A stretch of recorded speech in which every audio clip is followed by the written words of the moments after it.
On m'a demandé l'autre fois pourquoi tous les hommes parlaient de sexe sur les sites et applis de rencontres, si c'était normal, si c'était un red flag, etc. On m'a demandé ça en coaching et j'ai fait une réponse très détaillée du coup qui préparait cette vidéo. Donc ils sexualisent la conversation. Est-ce que c'est bien? Est-ce que c'est mal? Est-ce que c'est normal? Comment faut-il réagir? Je sais pas si tu as déjà, je peux pas parler à bouche pleine, goûter le fromage suisse, c'est une vraie tuerie quoi. Une vraie tuerie. Le gruyère suisse, ça n'a rien à voir avec le gruyère de supermarché français. En fait, qu'un mec sexualise la conversation, c'est du flirt. C'est normal. En fait, il y a un stade où toutes les nanas sont là, gna gna gna, tu m'as ça, gna gna gna, du sérieux, gna gna, tu as quoi comme relation, gna gna gna. On va faire 3-4 rendez-vous, 10 rendez-vous, je suis pas comme ça, je suis pas comme si, passe au profil suivant, et mettre plein de cul. Voilà. Les mecs sont habitués à rencontrer des nanas un peu grincheuses qui veulent ni parler de sexe, ni baiser, et en fait qui cherchent une relation sérieuse, platonique, on dirait, enfin on sait pas trop.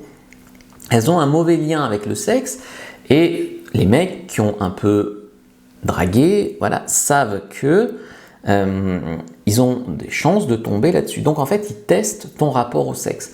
Ça ne veut pas dire qu'il ne veut pas du tout de sérieux avec toi, mais ça veut dire qu'il ne veut pas une relation que sérieuse. Il veut aussi une relation fun, tu vois.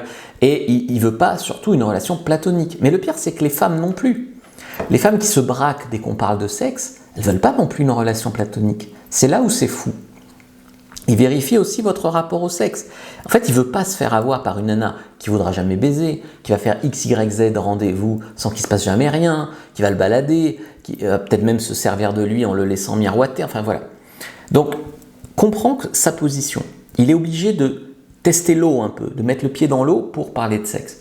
Maintenant, c'est clair qu'un mec qui parle de sexe de manière exclusive, il parle que de sexe, il te complimente que sur ta bouche, tes seins, ton cul, il te parle que de cul, évidemment, non, d'accord?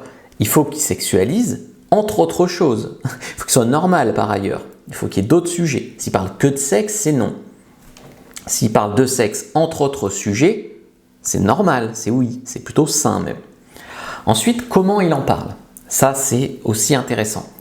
Est-ce qu'il est subtil ou est-ce qu'il est dégueulasse?